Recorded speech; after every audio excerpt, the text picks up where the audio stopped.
శ్రీ సత్యసాయి దివ్య చరిత్ర నిత్యపారాయణ గ్రంథము 5వ రోజు పారాయణము సోమవారము.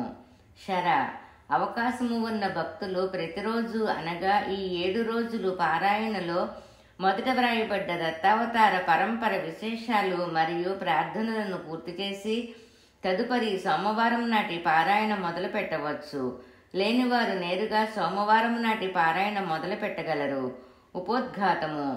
ఆదిదేవులైన స్వామి సర్వదేవత స్వరూపత, సర్వదేవతాతీత శక్తి మరియు విశ్వవ్యాపకత లీలను ఆదివారం నాటి పారాయణలో ఆనందించాము.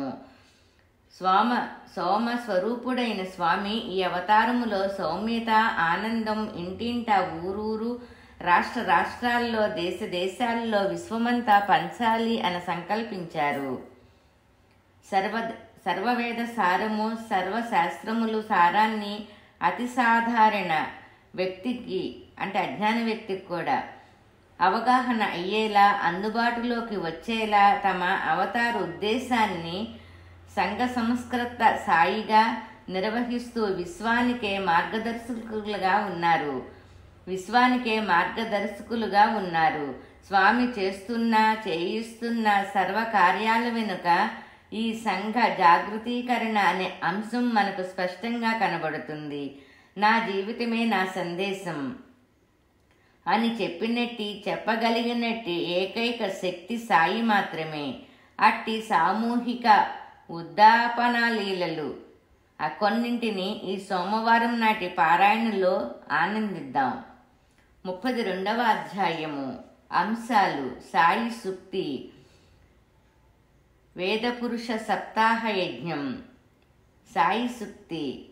యుగ యుగంబుల నుండి ఈ యుర్విపైన ఖ్యాతి గన్నట్టి భరత భూమాత కీర్తి, సాయి బోధల మిగులంగా సానపెట్టె వన్నెపెట్టుడు మీరింక సున్నితముగా అంటారు బాబా.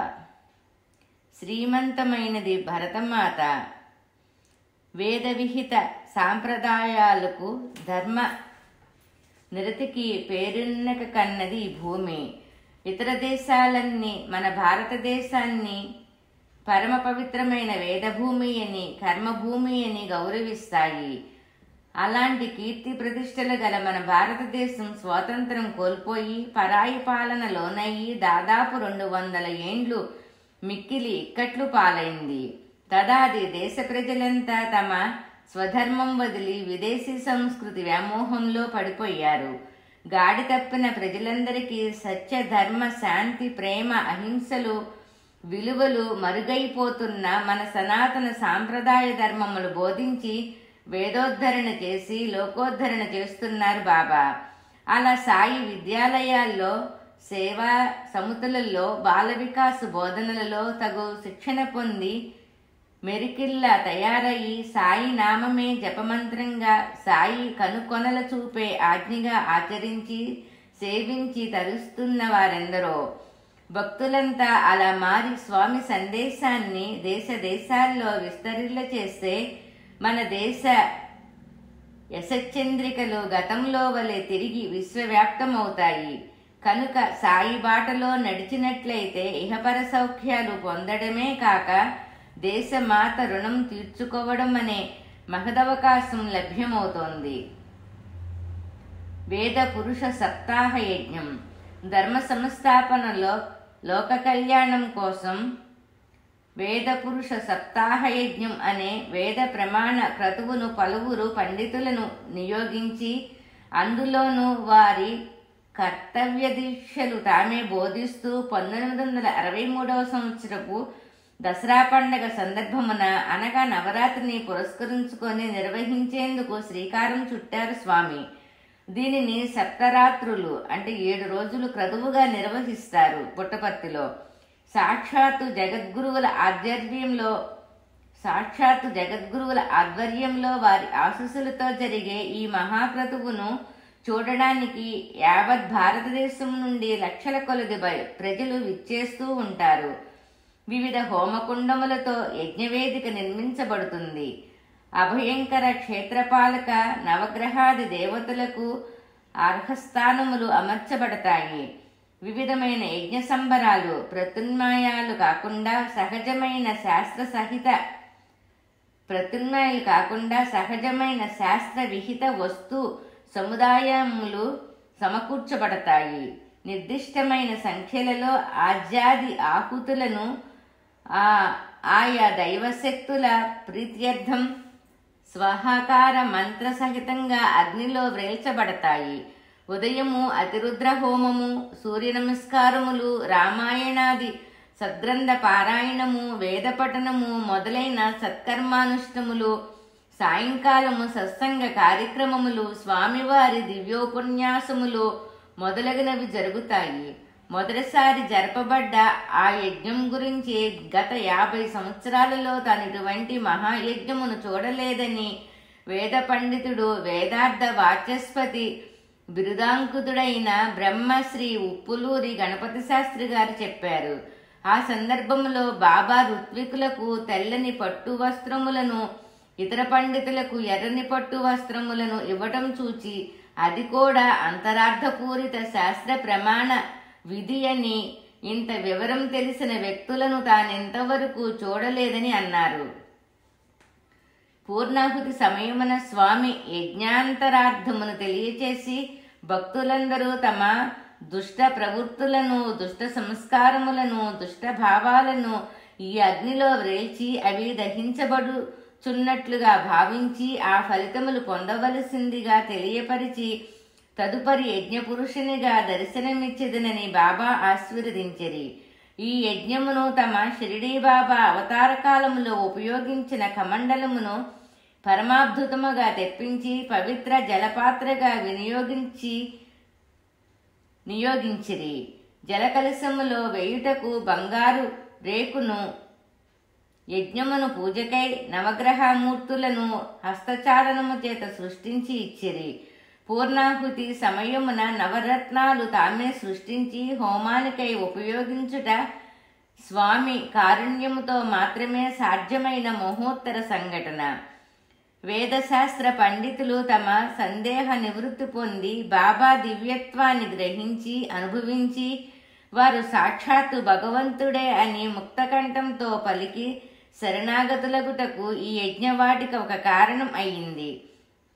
మల్లావజుల వెంకట సుబ్బరామశాస్త్రి గారు తాను పెక్కు శాస్త్రాధారాలతో బాబాను పరీక్షించి తుదకు భగవదవతార మూర్తి అని తెలుసుకొని పూజించుచున్నామనియును, మానవులందరూ బాబాను భక్తి శ్రద్ధలతో పూజించి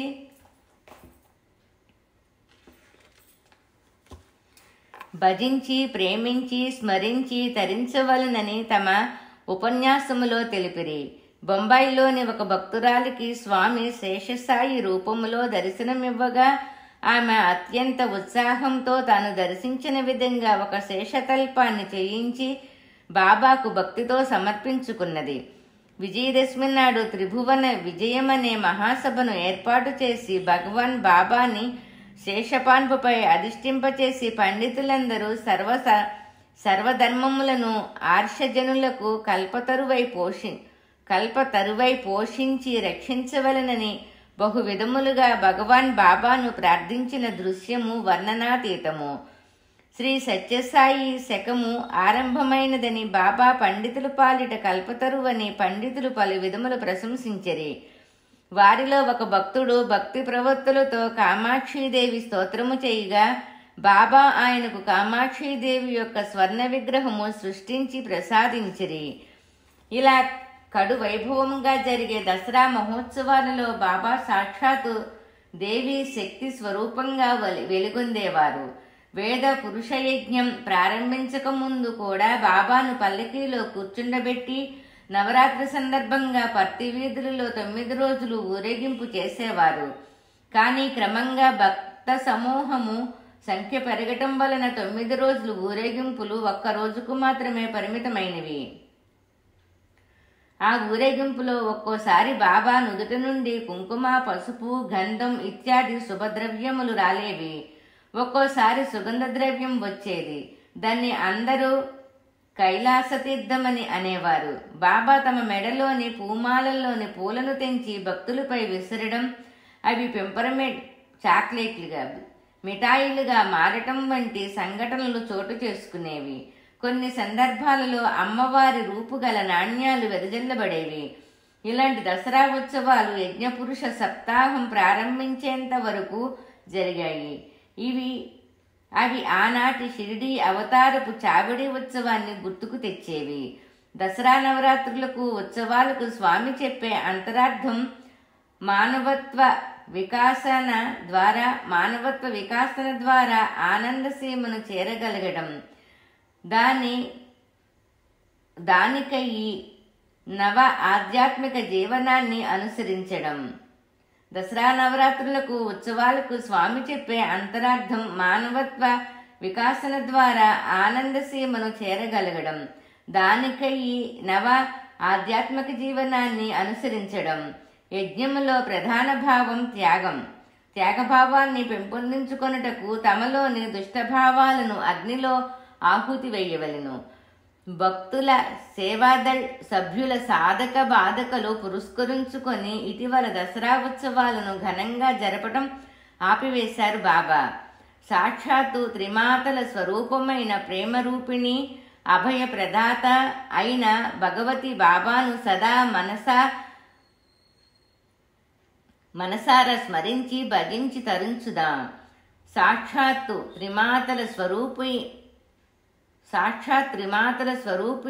స్వరూపమైన ప్రేమరూపిణి అభయప్రదాత అయిన భగవతి బాబాను సదా మనసారా స్మరించి భజించి తరించుదాం.